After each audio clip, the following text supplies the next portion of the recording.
शाबान का तीसरा जुमा। आज इंशाअल्लाह अज़ीज़ हम हज के फ़ज़ाइल, हज कैसे फ़र्ज़ होता है, हज करने की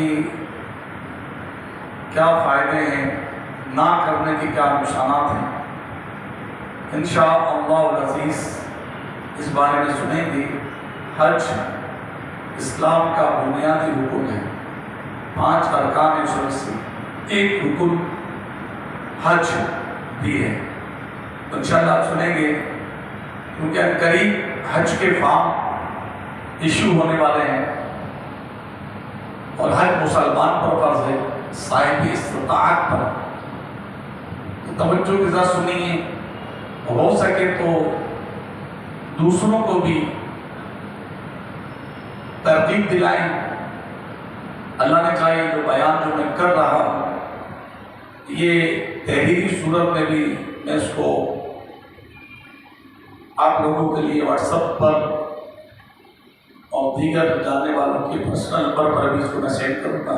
बिलखुसूस वो लोग जो साहिब इस्तिताअत हैं और हज नहीं करते, उनको बोलने की जरूरत नहीं, आप कुछ अगर ना समझाते हो उनको ये सिर्फ बयान सेंड कर दें, तहरीरी बयान या ये जो बयान हो रहा है जो मैं ये सेंड कर दिया, जिससे आसानी है। अल्लाह के प्यारे महबूब सल्लल्लाहु अलैहि वसल्लम का फरमाने आलीशान है, फर्ज हज करो, बेशक इसका अजर 20 गज़वात में शिरकत करने से ज्यादा है और मुझ पर एक बार दुरूद पाक पढ़ना इसके बराबर है। सल्लु अलल हबीब सल्लल्लाहु तआला अला मुहम्मद व अला आलिहि व अस्हाबिहि व बारक वसल्लम।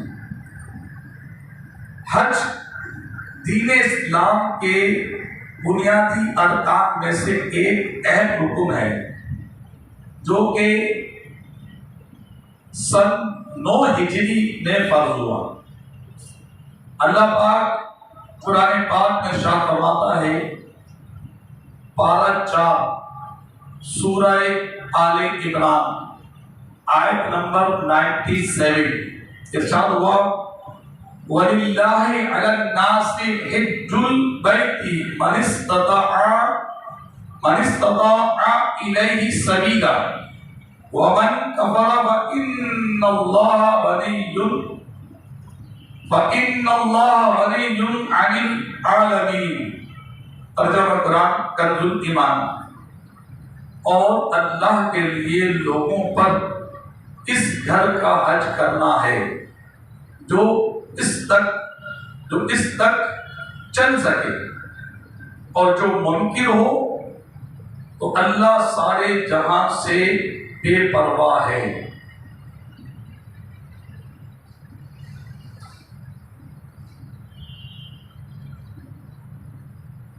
आइए इसकी तफसीर सुन लीजिए। सिरातुल जिनान में इसका मुफस्सिर कुरान हुज़ूर किबला मुफ्ती कासिम अत्तारी मददुल वाली ने इस आयत मुबारका की तफसीर में क्या लिखा है। आप फरमाते हैं तफसीर में, वलिल्लाहि अलन नासि हिज्जुल बैत, और अल्लाह के लिए लोगों पर इस घर का हज करना फर्ज है। इस आयत में हज की फर्जियत का बयान है और इसका इस्तिताअत शर्त है।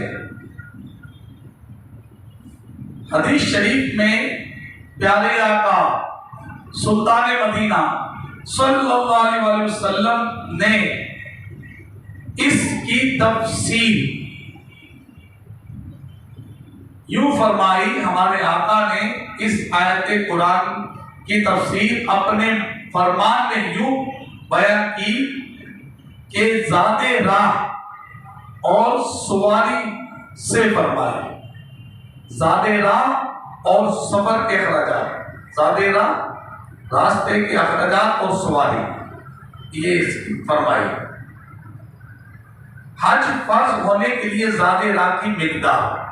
अब मुफ्ती कासिम अत्तारी मदरसुल वाली शेखुल हदीस व तफसीर फरमा रहे हैं, मजीद आका करीम का ये फरमान लिखने के बाद फरमा रहे हैं कि हज फर्ज होने के लिए ज़ाते राह की मिकदार। अब आप क्या समझती है और शरीयत क्या कहती है, सुनिए। ज़ाते राह की तारीफ, खाने पीने का इंतजाम इस कदर होना चाहिए कि जाकर वापस आने तक उसके लिए काफी है।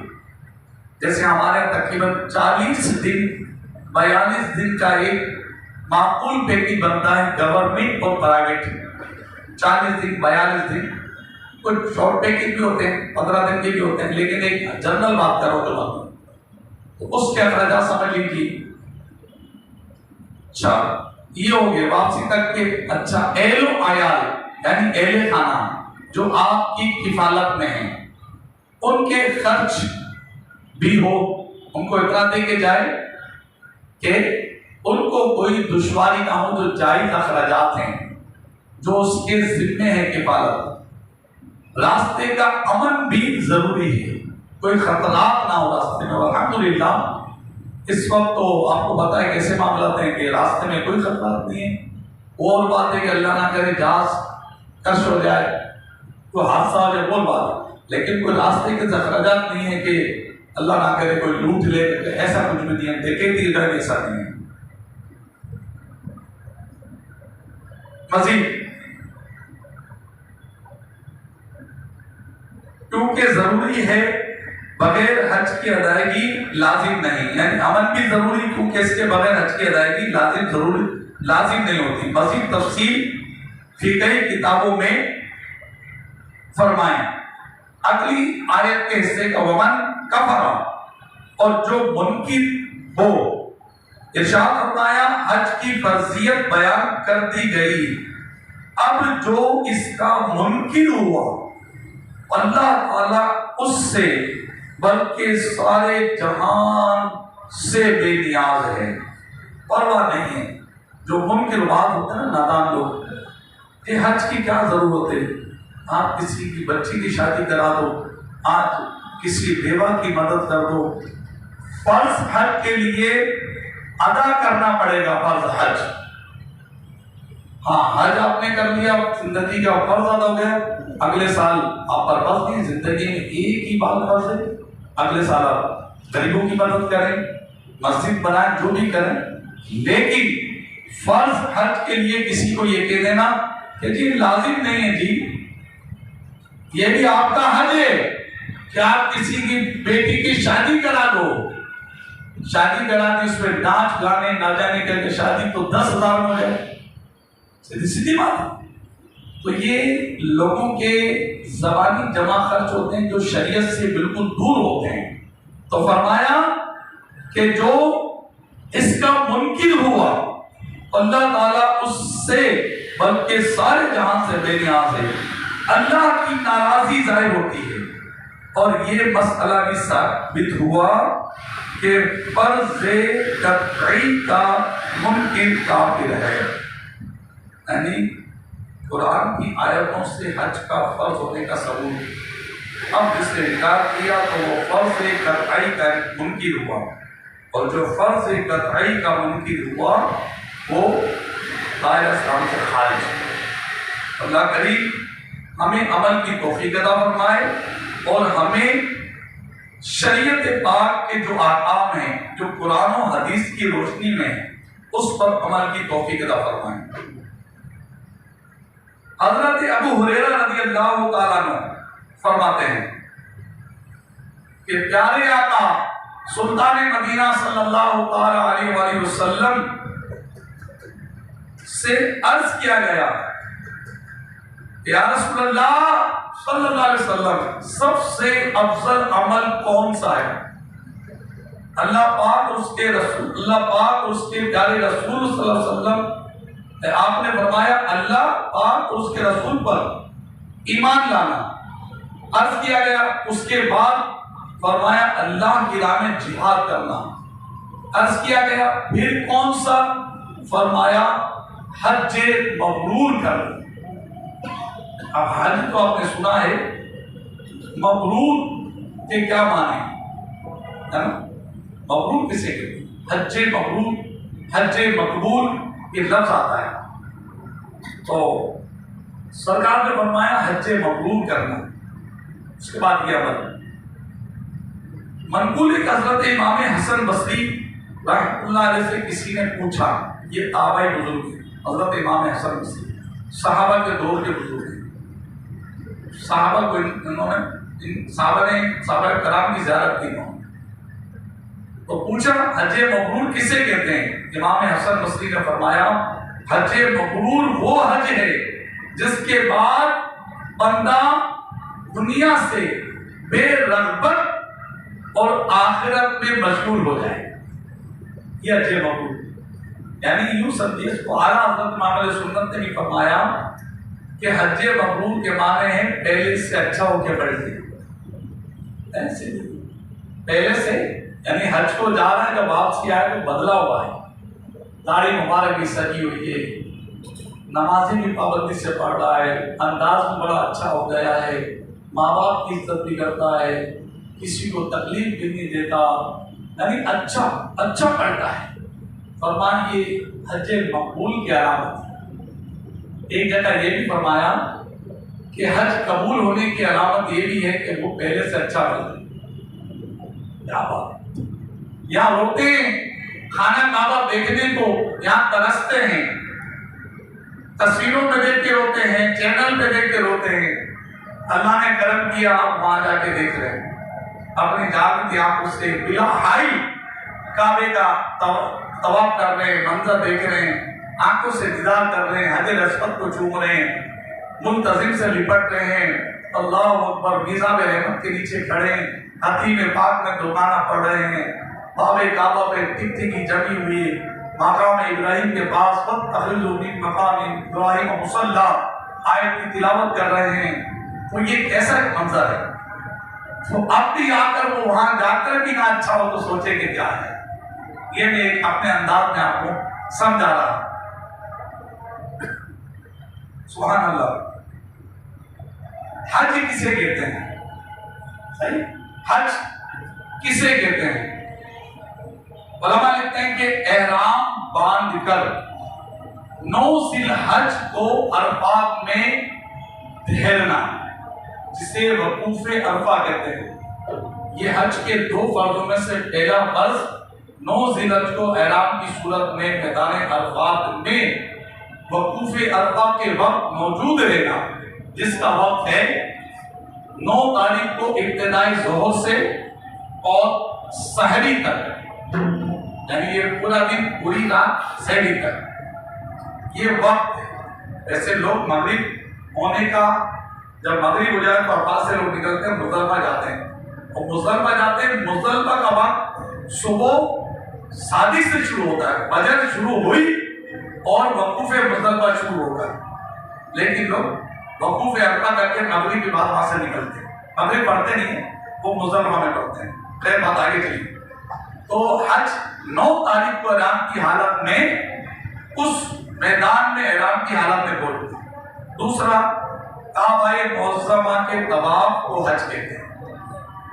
वकूफ़ अरफा से फारिग हो जाए, मुज़दलिफा से फारिग हो जाए, जमरात करे तो 3 दिनों में 10 तारीख, 11 तारीख, 12 तारीख जाकर एक तवाफ कर ले, वो चाहे सादे कपड़ों में, तो एहराम तो उतर जाएगा कुर्बानी करके। 3 दिन इसके मसाइल में जिसे तवाफ़ुज़ ज़ियारा कहते हैं। ये भी हज के फराइज़ में 2 फर्ज। आगे चलिए, हज के मुताबिक मुख्तलिफ अहकाम और से सुनते जाइए। मुख्तलिफ अहकाम। हज फर्ज है, जो उसकी फर्जियत का इनकार करे वो काफिर है, जो उसने फर्ज का इनकार किया। ऐसे लोगों को समझाएं कि जो बोलते हैं हज की कोई जरूरत नहीं। मैंने खुद एक सियासतदान का एक एक तहरीर बयान पढ़ा था, तकरीबन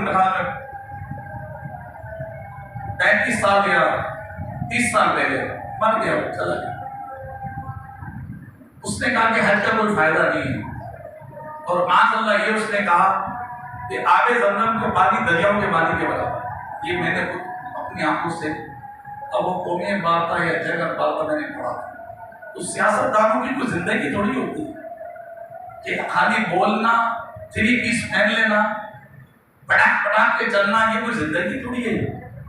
असल जिंदगी आदमी ने दीन की है, अहले तकवा की है, अहले ज़ौक़, अहले इबादत की है असल जिंदगी। ये क्या मतलब होता मिल गया। आजकल लोग क्यों वज़ीर और शरीर और मुशीर बनने के ख्वाहिशमंद होते हैं कि मुल्क को लूटना है। सीधी सीधी बात है, हवाई की घड़े पर लाके खड़ा कर देना है, जैसा कि हो रहा है। उन सियासतदानों में क्या जिंदगी, जिन्हें कलमा पढ़ना ना है, जिन्हें अत्ताहियात पढ़ना ना है, जिन्हें दुआए तमूद पढ़ना ना है, जिन्हें पहला कलमा नहीं आता, जिन्हें वुज़ू के फर्ज नहीं पता, ऐसी सियासत को चूल्हे में डाले और वो अपनी जिंदगी को अच्छी है। कभी भी सियासतदानों पर रश्क ना करें, साहिब दुनिया में कभी रश्क ना करें। इनकी कोई फजीलत नहीं है, आलिम दीन की फजीलत है। सरकार ने फरमाया कि तालिब इल्म जो इल्म दीन सीखने जा रहा है, फरमाया अगर वो किसी कब्रिस्तान से गुजर जाए, अल्लाह ताला 40 दिन के लिए उससे अज़ाब उठा लेते। ये तालिब इल्म दीन की फजीलत है। इल्म दुनिया भी सीखें, इंग्लिश सीखें, हर चीज सीखें, इंग्लिश जरूर सीखें, लेकिन अंग्रेज ना बने। सीधी सीधी बात, इंग्लिश जरूर सीखें लेकिन अंग्रेज ना बने। हमारे इंग्लिश सीखते अंग्रेज बन जाते हैं, इस्लाम के खिलाफ अजीब बातें करते हैं, माँ बाप की तमीज नहीं है, बात करने के माँ बाप से कैसे बात करनी है। तो ऐसी तारीफ तुम्हें क्या फायदा है, क्योंकि दीन से दूर रहे। अगर दीन हासिल करते तो आपकी दुनिया भी अच्छी होती और आपकी आखिरत भी अच्छी होती। तो ये सियासतदान का तो मैंने एक तहरीरी बयान पढ़ा था, नाम मैं नहीं लेता, जो पुराने लोग हैं शायद वो समझ के हों, मैं किसकी बात कर रहा हूँ। अल्लाह हमारे ईमान की हिफाजत करे, क्योंकि हमारी ज़बानें जब खुलती हैं ना तो वो माज़ अल्लाह कुफ्र तक मुंह से निकलता है। इसलिए कहते हैं कि संभल के बोलो। अमीर सुन्नत बानी बारह ये ना लगाते हैं, पहले बोलो बाद में बोलो। एक चुप 100 सुख, आपकी गुफ्तगू में अक्सर ये रहता है मामला। तो बस अल्लाह करीम हम पर रहम फरमाए। तो जिहाद की फर्जियत इनकार करे वो इस्लाम से बाहर है। तो ऐसे लोगों को समझाएं जो नादान ले कहते जनाब किसी बेवा की शादी करा तो आपका हज हो गया, आपने उसको फर्ज हर से रोक दिया। क्यों भाई, आपको क्या अख्तियार है? हाँ, अगर एक हज कर लिया था, दूसरा तीसरा करने का उसका अख्तियार है। चाहे मस्जिद बनाए, चाहे वो जनाब किसी बेवा की शादी कराए, कुछ भी करे, और उसको फर्ज नहीं है। ये जिंदगी में एक फर्ज है। दूसरा, जिस शख्स को हज पर जाने की कुदरत हासिल हो तो उस पर उसी साल हज पर जाना फर्ज है। अगर ताखीर करेगा तो गुनाहगार होगा। कुछ पैसा फर्ज हो गया, एक बात करो तो मैं अगले साल क्यों इंतजार करूं भाई? ना अल्लाह ने कोई सी बीमारी लगी है, ना कोई पाँव पे कोई प्लास्टर बना, ना घंटी टूटी हुई है। अगरचे मेरे पास पैसा है, फर्ज होने की जो मैंने शुरू बताया, ज्यादा राह का खर्चा और पीछे बच्चों का खर्चा, बस। अगर आपका रकम है, आपके पास पैसे पड़े हुए, बैंक में पड़े हुए, आप बोलते हैं मुझे भी बच्चे की शादी करनी है, 4 साल बाद शादी है, मुझे भी फ्लैट लेना है, 4 साल बाद लेना, कुछ भी करना, आपके पास हज की रकम बची हुई है, चाहे आप किराए पर ही ले रहे हैं तो आप पर हज फर्ज होगा। वरना चल जाए दारुल इफ्ताह, लोग जाते नहीं, डरते हैं,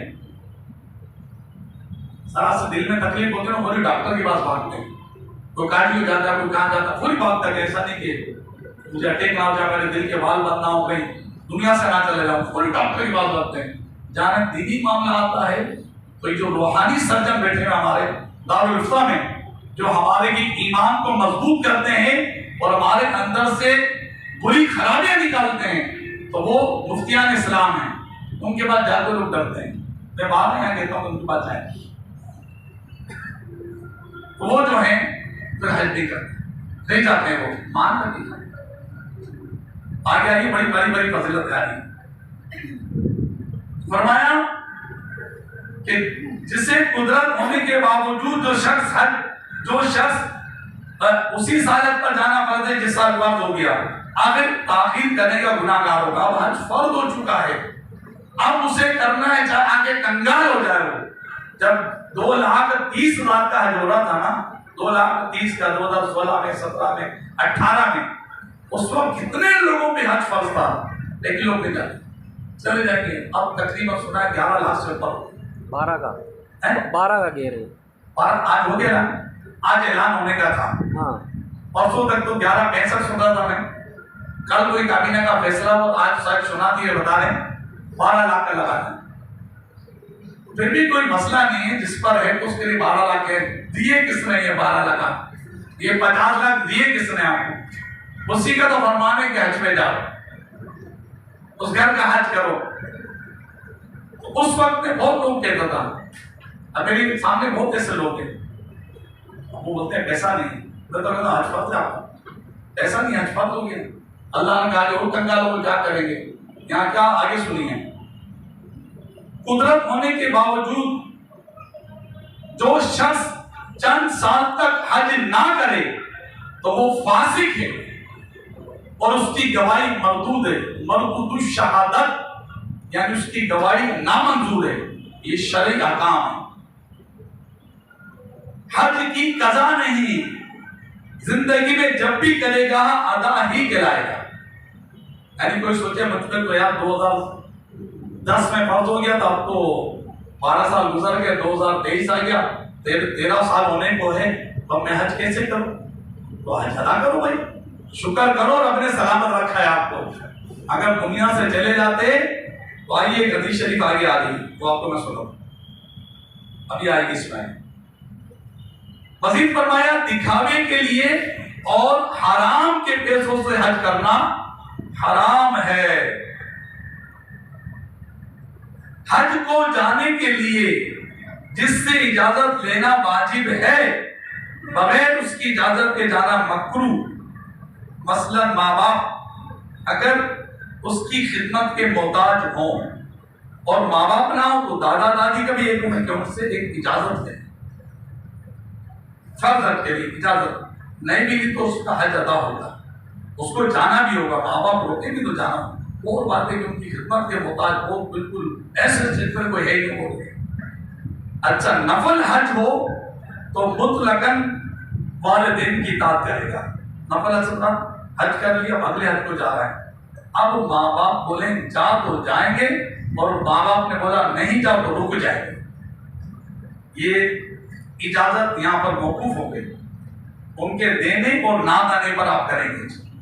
जैसे हुजूर आला हज़रत इमाम यूसुफ फरमाते हैं, इमाम अशा इमाम अहमद खान फरमाते हैं, दूसरी बार जब हज पे जाने लगा तो मैं अपनी वालिदा मोहतरमा की खिदमत में हाजिर हुआ और मैंने अर्ज की अम्मी जान देखकर इतने बड़ी आलिम दी, वक्त के बहुत बड़े फकीह, कहते हैं अम्मी जान के पास हाजिर हुई हाथ बांध के, फर्ज के अम्मी जान मेरा हज का इरादा है, आप इजाजत देती हैं?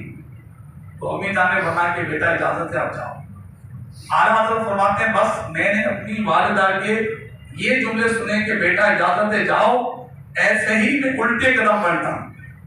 उल्टे कदम बढ़ना सब माँ को पीठ नहीं होने दी, इतने बड़े आलिम जिंदगी, अल्लाह अकबर, एक हमारा हाल है, माँ के सामने क्या कुछ बोल देते हैं, इतने बड़े फकीह, इतने बड़े मुजद्दिद अपने वक्त के।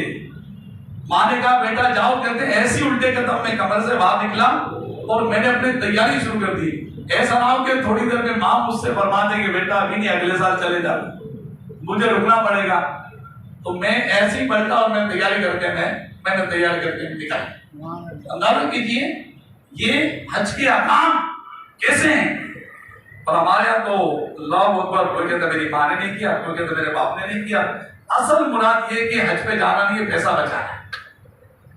माँ का तो बहाना है, बाप का तो बहाना है, सीधी सीधी बात। कभी माँ से 18 लाख की गाड़ी ले माँ से पूछा तो 20 लाख की गाड़ी ले माँ को बोला था कि गाड़ी माँ के नाम कर रहा हूँ, गाड़ी बाप के नाम कर रहा हूँ? पूछा कभी नहीं। हज की बारी तो मेरी माँ नहीं गई है यार, मेरा वालिद नहीं गया है, मैं कैसे जाऊं। भाई ये हीले बहाने छोड़ें और लोगों को बेवकूफ बना सकते हैं आप। माज़अल्लाह शरीयत को बेवकूफ नहीं बना सकते। शरीयत ने कह दिया, इस्लाम के कानून में हज करना है साहिब इस्तेताब, बस खत्म। आइए आगे सुनिए। इरशाद फरमाया, जो हज करने के बाद मरता है, सुनिए, जो हज करने के बाद मरता है उसको शहादत का रुतबा मिलता है। हज कर लिया, जब भी उसको मौत आई उसको शहादत की मौत नसीब हुई, उसकी शहादत लिख दी जाती, मतलब उसको शहादत का इत्मीनान मिल गया, दूसरा शहादत का मकाम मिलेगा। और जो शख्स हज के इरादे से निकले और रास्ते ही में फौत हो जाए, और से सुने, जो हज के इरादे से निकले और रास्ते में फौत हो जाए, पहले पानी की जहाज से लोग जाते थे, 15 दिन बीमार हो जाते थे, मर जाते थे, राहे हज में मौत आ गई, जहाज कभी उलट जाता है, हो जाता है काम। फरमाया, हदीस बात में है, सरकार फरमाते हैं जो हज के इरादे से निकले और रास्ते में ही फौत हो जाए तो कयामत तक उसके लिए हज करने का सवाब लिखा जाता रहेगा।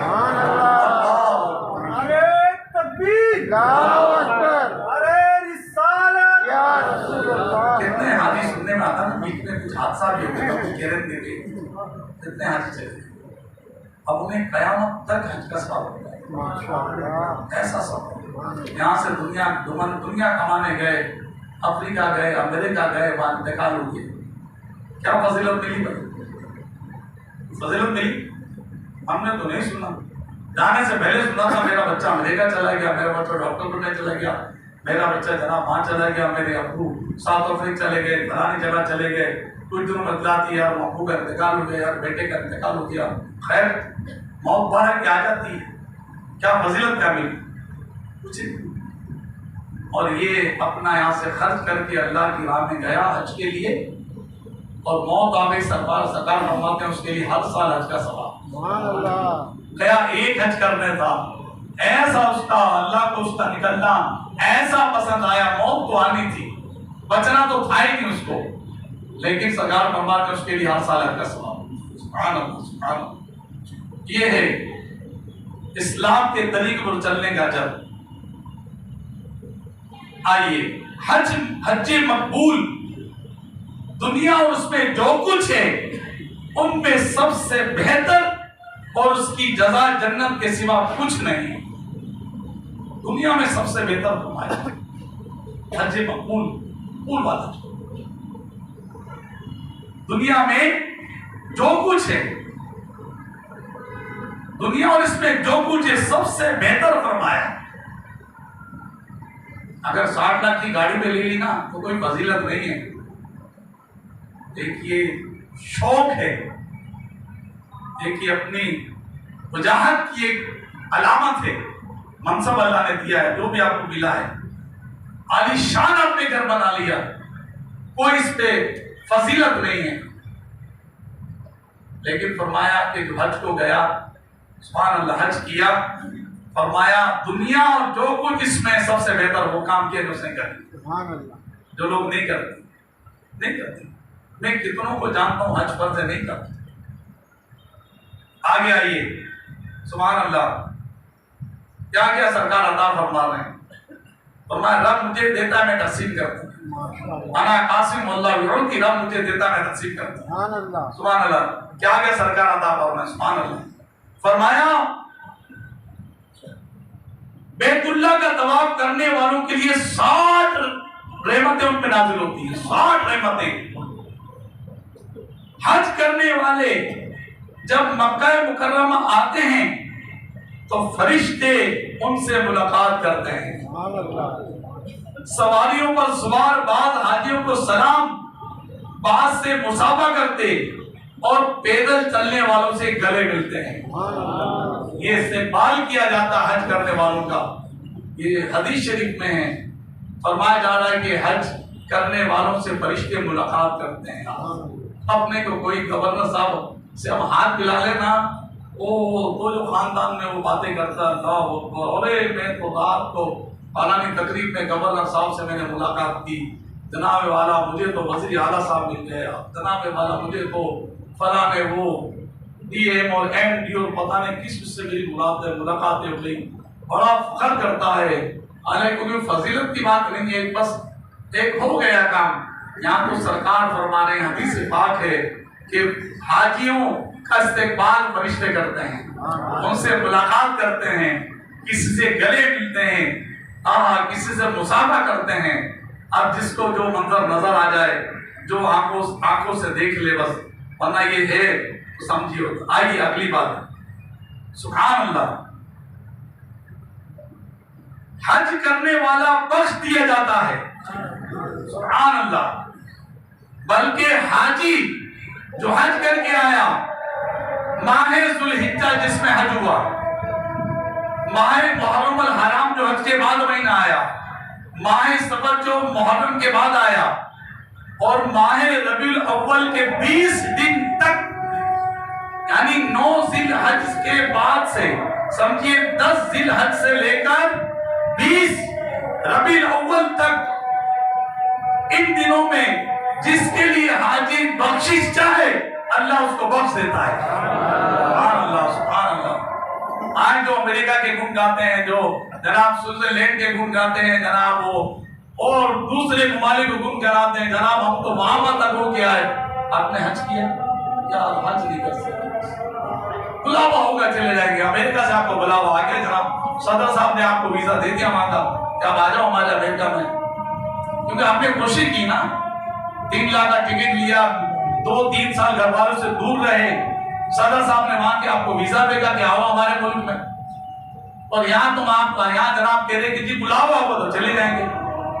ऐसे खास बुलावा आएगा भाई तुम्हें, पैसा बैंक में पड़ा हुआ है, 40 लाख पड़ा हुआ, 50 लाख पड़ा हुआ है, हज करने के लिए दिल ही नहीं कर रहा है, ना पासपोर्ट बनाने, यार आज आपको जाने के ना पासपोर्ट नहीं बना हुआ है, यार ये नहीं बना हुआ, सब हज फर्ज हो गया, ताखीर किस बात की है? एक जगह फरमाया कि हाजी जो हज को गया, हज कर लिया, अपने घर वालों में से 400 बरात की शफाअत करेगा, सुभान अल्लाह, सुभान अल्लाह, 400 आदमी की शफाअत करेगा। आप अमेरिका, लंदन, कनाडा, पता नहीं कहां हो क्या गए, बताएं आपको क्या मनसब, क्या आपको फजीलतें मिली हैं, नहीं कर आप क्यों गए, आपने क्या किया? ये तो मैंने एक बात की कि आपको सदर साहब ने वीजा भेजा, इस बात पे कि यहाँ बोलते हो तो बुलावा आ जाए, और वहां के लिए सदर साहब ने वीजा भेज दिया शायद, नहीं चोट के लिए मैंने बात कही। आपने कोशिश की ना अमेरिका जाने की, वहां से पैसा कमाना है, और आप समझिए हज के बेला 10 लाख खत्म हो जाएगा।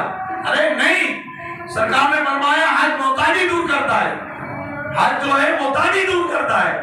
फिर रुक जाते हैं यार, उठे और कदम उठाए, अल्लाह की बारगाह में बढ़े और उससे माफी मांगे कि बोला करीम खता हो गई मुझसे, मैं इस साल इतने साल में नहीं गया, ऐ मौला मुझ पर रहम फरमा और मैं हज का इरादा करता हूँ।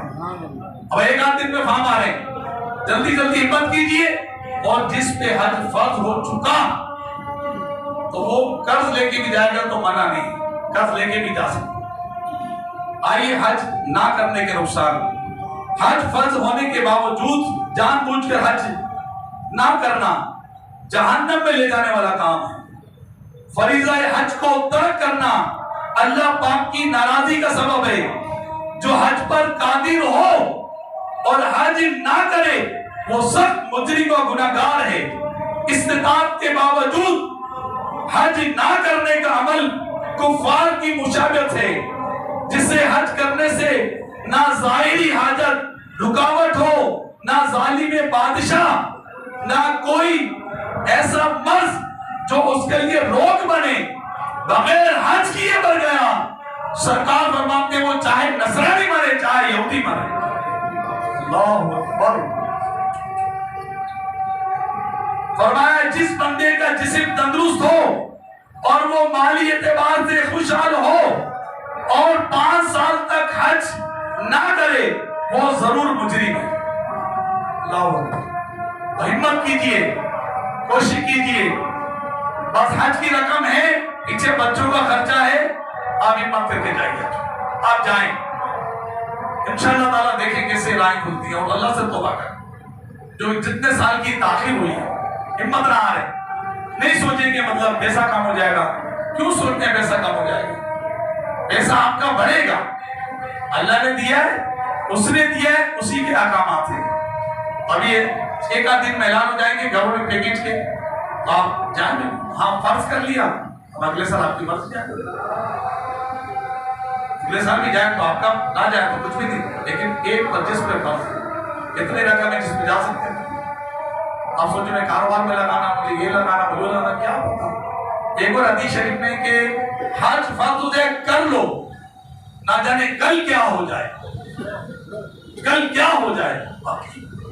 कितने लोग अभी कल आगे का क्या पता, आपकी तैयारी है तो आप, मुझे थोड़ी तैयारी, अल्लाह ने कहा एक्सीडेंट हो गया, आप रुक गए, आपने कोई जरूरत थोड़ी, सब कुछ सही है, आपने नहीं किया, अगले साल आप बेड रेस्ट हो गए, किया, मोड़ों का मसला हो गया, क्योंकि हज में तो मुशक्कत है ना, तो नहीं कर सके, फिर क्या करें?